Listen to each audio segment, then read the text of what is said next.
Hello बच्चों, मैं आशीष सिंह आपका अपने इस स्टडी एंड सक्सीड चैनल में स्वागत करता हूं।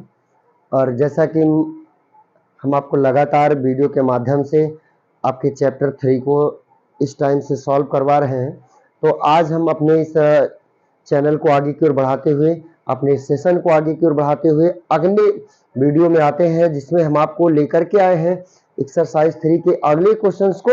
लेकिन इस क्वेश्चंस के सेशन को स्टार्ट करने से पहले जो चैनल पे नए हैं वो चैनल को सब्सक्राइब कर लेंगे, लाइक करेंगे, शेयर करेंगे, बेल आइकन जरूर प्रेस करेंगे, जिससे नोटिफिकेशन आपको मिलता रहे। तो चलिए आज के इस सेशन को हम स्टार्ट करते हैं, जिसका क्वेश्चन नंबर 9 हम लेकर के आए हैं।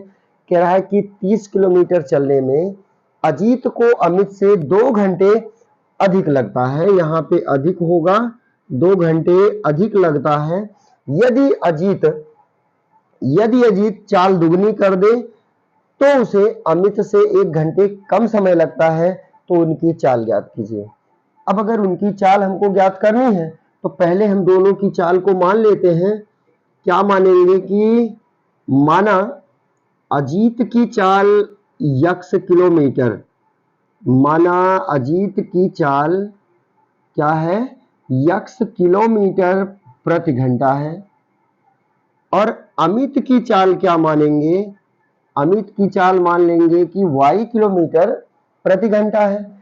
अब कह रहा है कि जब अजीत को अमित से 2 घंटे कब लगते हैं, अधिक लगते हैं, कि जब वो 30 किलोमीटर चलते हैं।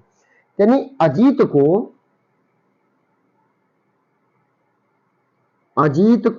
30 किलोमीटर जाने में लगा समय, 30 किलोमीटर जाने में लगा समय। अच्छा, समय बराबर क्या होता है बच्चों, समय बराबर होता है दूरी बटे चाल। और दूरी कितनी है, 30 किलोमीटर है, और अजीत की चाल कितनी है, x किलोमीटर है, तो आ जाएगा 30 बटे x घंटे। और अगर हम यहीं पे निकालें कि अमित को वही 30 किलोमीटर चलने में कितना समय लगा है, तो देखो अमित जब चला तो दूरी तो 30 किलोमीटर ही चला है, लेकिन इसकी चाल कितनी है, y किलोमीटर प्रति घंटे है। तो समय बराबर हो जाएगा दूरी बटे चाल, तो 30 बटे हो जाएगा y। अब ध्यान दो, कह रहा है कि दोनों में समय का अंतर कितने का है, 2 घंटे का अंतर है। यानी अगर हम दोनों के समय को बराबर करें, यानी 30 बटे x और 30 बटे y को हम बराबर करें, तो कह रहा है कि अजीत को 2 घंटे अधिक लगता है। अजीत का समय 30 बटे x है, अगर इसको 2 घंटे अधिक लगता है तो दोनों को बराबर करने के लिए अगर हम इसमें 2 घंटे जोड़ दें तो दोनों का समय क्या हो जाएगा, बराबर हो जाएगा। और इसका हम कर लेंगे इधर पक्षांतर, तो 30 बटे x माइनस होगा 30 बटे y और बराबर में 2। ये हो गया समीकरण नंबर 1। फिर अगले कंडीशन में कह रहा है कि अजीत की चाल दुगनी कर दें। अमित के लिए नहीं कहा, सिर्फ अजीत के लिए कहा है। तो पुनः अजीत की चाल, अब अगर पुनः हम अजीत की चाल निकालें तो चाल अजीत की 2 गुनी करनी है, तो कितनी हो जाएगी, चाल होगी 2x किलोमीटर प्रति घंटा। तब उसका जो समय है वो देखिए क्या है, तो समय निकालेंगे तो समय बराबर, तो फिर देखो बच्चों वही होगा दूरी बटे चाल। तो दूरी तो वही चलेगा, लेकिन चाल चलेगा 2x, और 2 से भाग कर देंगे तो 15 दूना 30 आ जाएगा, 15 बटे x। तो प्रश्नानुसार समय को हम बराबर करेंगे, तो देखो ये 15 बटे x है और अमित का है 30 बटे y। तो देखो अब कह रहा है कि उसको 1 घंटे कम लगते हैं, यानी जब इसकी चाल को दुगना किया गया तो इसको 1 घंटे कम लगे हैं, इसको अब ज्यादा हुआ है, तो क्या करें, इस ज्यादा में से हम घटा दें तब भी बराबर होगा। और 30 बटे y का पक्षांतर कर लें तो 15 बटे x माइनस 30 बटे y और बराबर होगा -1। और ये हो गया समीकरण नंबर 2। अब समीकरण 1 और 2 को हम हल करेंगे। तो समीकरण 1 है देखो कि 30 बटे x और -30 बटे y बराबर है कितना, 2। और दूसरे समीकरण में 15/x है, -30/y है और बराबर में -1 है। अब देखो हम देखते क्या है कि गुणांक पहले, तो गुणांक यहाँ पे पता चलता है कि y वाला गुणांक बराबर है, चिन्ह देखे समान है तो हम इसको घटा देंगे, घटाने पर चिन्ह बदल जाएंगे, ये हो जाएगा प्लस, ये प्लस और ये माइनस, तो 30/y कटेगा। अब 30/x में से 15/x जब माइनस करेंगे तो आ जाएगा 15/x और 2 1 होगा 3, तो 3 गुणा यहां से करेंगे तो 3x बराबर 15 1 कम 15, 3 5 15, तो यक्स का मान कितना आ जाएगा 5 आएगा और यक्स का मान हम रख देंगे समीकरण 1 या 2 में। तो यक्स का मान समीकरण 1 में रखने पर, जब हम समीकरण 1 में देखो यक्स का मान रखेंगे तो 30/यक्स का मान 5 है बच्चों, यहाँ 5 होगा, माइनस है 30/y बराबर में 2, तो 5 6 30 या 30/y बराबर 6 आएगा माइनस में, तो -30/y बराबर होगा -4 और 3 गुणा कर लेंगे तो 4y बराबर कितना हो जाएगा 30 कम 30, तो y बराबर 4 का पक्षांतर 4 7 28 4 5 20। तो हम माने क्या अजीत की चाल यक्स,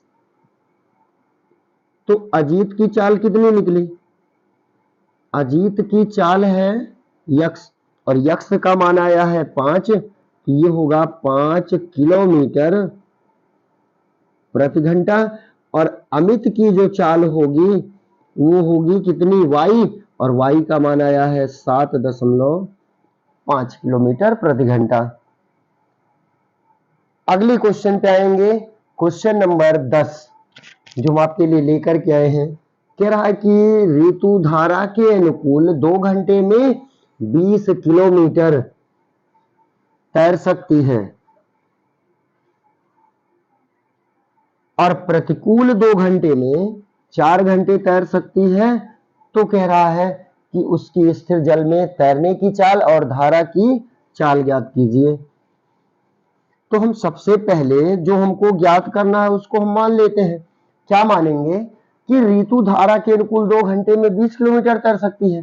तो पहले तो हम ये मानते हैं कि माना तैरने की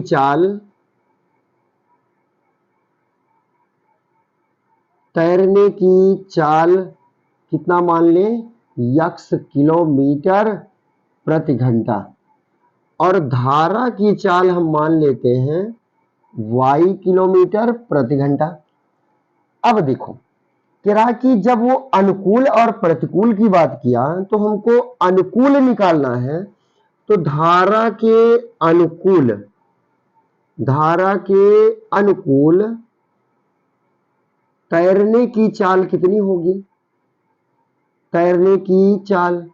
अब देखो बच्चों, जब धारा के अनुकूल कहा तो मीन्स जिस तरफ धारा प्रवाहित होगी अगर उसी दिशा में हम नाव को चलाएं या खुद तैरते हुए जाएं तो चाल हमारी बढ़ती है, और जब चाल बढ़ेगी तो मीन्स हमको दोनों को जोड़ना है, तो यक्स और धन वाई हो जाएगा किलोमीटर प्रति घंटा। लेकिन धारा के अगर प्रतिकूल निकालते हैं मीन्स उसके विपरीत दिशा में निकालते हैं तो हमारी चाल घटेगी, इसलिए यक्स ऋण वाई हो जाएगी। अब देखो कह रहा है कि 2 घंटे में वो 20 किलोमीटर तैर सकती है, तो 20 किलोमीटर जाने में लगा समय निकालें या दूरी निकाल लें कि 2 घंटे में चली गई दूरी पहले 2 घंटे में, या हम निकालते हैं समय। तो 20 किलोमीटर या कहे कि अनुकूल धारा के अनुकूल तैरने में लगा समय, अगर हम अनुकूल में समय निकालें तो समय बराबर होता है दूरी बटा चाल, तो समय तो 2 घंटे लग रहा है उसको, दूरी कितना है, पहले में 20 किलोमीटर है और चाल इसकी कितनी है, यक्स धन वाई है। अगर 2 से भाग करेंगे, 2 दहम 20, फिर यह गुणा कर लेंगे तो यक्स धन वाई बराबर हो जाएगा 10 और ये हो जाएगा समीकरण 1। फिर देखो कि धारा के प्रतिकूल लगा समय, तो फिर से वही दूरी बटा चाल आएगा। समय कह रहा है कि उसको 2 घंटे ही लगे हैं। दूरी कितना गया है, वो 4 किलोमीटर तैरा है, तो 4 किलोमीटर और धारा के प्रतिकूल जो उसकी चाल है वो यक्स ऋण वाई है, तो 2 दूना 4 और क्रॉस गुणा कर लेंगे तो यक्स ऋण वाई बराबर हो जाएगा 2 और समीकरण 2 हो जाएगा। तो समीकरण 1 व 2 से अब इन दोनों समीकरणों को हम हल करें तो यक्स धन वाई बराबर है 10 और यक्स ऋण वाई बराबर है 2। इसमें हमको क्या करना है, केवल जोड़ देना है। क्यों जोड़ना है, क्योंकि y के गुणांक बराबर यक्स के भी गुणांक बराबर, तो y में देखो प्लस माइनस दिया, चिन्ह असमान दिया, जोड़ देंगे तो y से y कैंसिल होगा और यक्स यक्स जोड़ेंगे तो 2x, 10 2 12 और 2 से भाग कर देंगे तो यक्स का मान आ जाएगा 6। अब हम यक्स का मान समीकरण 1 में रखने पर, जब समीकरण 1 में रखेंगे, एक तो है यक्स धन वाई, तो यक्स का मान है 6 धन वाई होगा बराबर में 10, तो y बराबर जब निकालेंगे तो 10 ऋण 6, तो y का मान क्या आ जाएगा, 4 आएगा। यानी तैरने की चाल यक्स है यानी 6, तैरने की चाल कितना आया है, तैरने की चाल बराबर है 6 किलोमीटर प्रति घंटा। और देखो धारा की चाल कितनी आई है, यहां पे माना गया y और y का मान कितना आया है, 4 आया है, तो धारा की चाल जो होगी वो कितनी होगी, 4 किलोमीटर प्रति घंटा होगी। अगला क्वेश्चन, क्वेश्चन नंबर 11 देखेंगे। 11 टाइप का क्वेश्चन हम आपको बताए हैं, जिसमें आपको लगभग 6-7 क्वेश्चन सॉल्व करवाया गया है। तो 11 नंबर क्वेश्चन आप खुद से करेंगे, 12 नंबर क्वेश्चन हम आपके लिए लेके क्या आए हैं वो देखते हैं। तो 12 नंबर क्वेश्चन है, कह रहा है कि यदि पिता की आयु यानी पिता और पुत्र की वर्तमान आयु में अनुपात 5:2 है, तो 10 वर्ष बाद उनका अनुपात 2:1 हो जाएगा, तो दोनों की वर्तमान आयु ज्ञात कीजिए। तो पहले तो हम दोनों की वर्तमान आयु मानते हैं कि माना पिता की वर्तमान आयु, पिता की वर्तमान आयु कितना मान ले बच्चों, यक्स वर्ष मान लेते हैं कि पिता की जो वर्तमान आयु है वो कितना है, यक्स वर्ष है, और पुत्र की जो वर्तमान आयु है वो क्या है, वाई वर्ष है। तो देखो कह रहा है कि इनमें अनुपात कितना है, 5:2 का अनुपात है। तो प्रश्नानुसार अनुपात का मतलब है कि यक्स बटे वाई और इनका जो अनुपात है वो 5:2 है, मीन्स 5/2 है। तो अगर हम क्रॉस गुणा कर लें तो 2 से x में गुणा करेंगे तो 2x और 5 में गुणा करेंगे तो कितना आएगा, 5y आएगा। 5y का अगर हम पक्षांतर कर लें तो 2x और -5y बराबर हो जाएगा 0। ये हो गया समीकरण नंबर 1। अब फिर से देखते हैं कि कह रहा है कि 10 वर्ष बाद, अगर हम निकालते हैं कि 10 वर्ष बाद पिता की आयु, 10 वर्ष बाद पिता की आयु, तो देखो अगर बाद का आयु कहा है तो मीन्स उसकी आयु बढ़ेगी। आज अगर उसकी आयु 5 वर्ष है, 10 वर्ष बाद 15 होगी, मीन्स उस 5 में 10 जुड़ा तो हम 10 जोड़ लेते हैं। और 10 वर्ष बाद अगर पुत्र की आयु ज्ञात करें तो ये हो जाएगा y धन 10। कह रहा तो इनमें अनुपात 2:1 का है। तो प्रश्नानुसार अब इन दोनों की आयु का अनुपात x धन 10 बटे y धन 10 बराबर है 2:1। क्रॉस गुणा करेंगे तो 1 से x में गुणा करेंगे तो x, 10 एकम 10, 2 से गुणा करेंगे तो 2y और 2 धाम हो जाएगा कितना 20। तो x 2y का पक्षांतर इधर करेंगे और 10 इधर आएगा माइनस में 10, तो x माइनस 2y बराबर में हो जाएगा 10। ये हो गया समीकरण 2। अब समीकरण 1 व 2 से इन दोनों समीकरणों को हम हल करेंगे। तो पहला समीकरण है 2x माइनस 5y और बराबर में है 0। दूसरा है x ऋण 2y बराबर में है 10। अब पहले तो हम इसके गुणांक बराबर करें। तो 2 से अगर y का गुणांक बराबर करना है तो 2 से इधर पहले समीकरण में गुणा कर दें। 2 दूना 4, 2 पंचे 10 और 2 से 0 में गुणा करेंगे 0। पहले समीकरण में y का गुणांक 5 है तो 5 से हम इसमें गुणा करेंगे 5x, 5 दूना 10y और 5 दहम ये हो जाएगा 50। अब देखो कि दोनों देखते हैं कि चिन्ह इनके समान है, गुणांक बराबर होने पर चिन्ह समान है तो हम इनको घटा देंगे। ये माइनस होगा, ये प्लस होगा और ये माइनस। y कटेगा, 5x में से 4x घटाएंगे तो आएगा माइनस x और ये माइनस 50। तो x बराबर क्या निकल के आएगा 50 आएगा। अब x का मान हम समीकरण 1 या 2 में रख दें।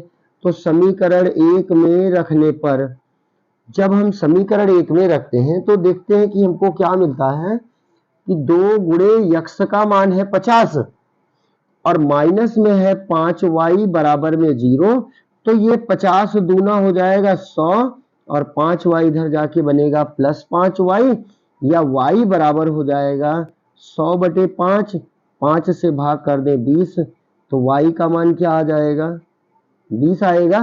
यानी पिता की जो आयु आई,